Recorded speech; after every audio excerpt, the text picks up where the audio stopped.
Sí, debido bueno, pues a la sanción que acarreo, una pena el poder viajar a San Sebastián, a mi tierra, a poder recordar tiempos mozos en aquella ciudad deportiva. Pero bueno, la sanción está ahí, hay que asumirla y por lo tanto me pierdo el partido. Bueno, lo que es un filial, gente joven, con muchísimo dinamismo, con mucha velocidad, muchísima calidad, un equipo que ya el año pasado hizo un gran papel en este grupo y bueno, pues evidentemente para nosotros una salida muy complicada.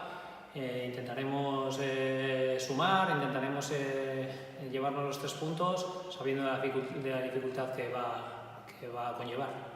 Simplemente, pues bueno, el hecho de ir a San Sebastián, cita obligada, pues parar por el bulevar, por la parte vieja, darse un paseo por la playa de la Concha, disfrutar de su gastronomía, de su barra llena de pinchos y bueno, y del buen ambiente que siempre podemos disfrutar en aquella tierra.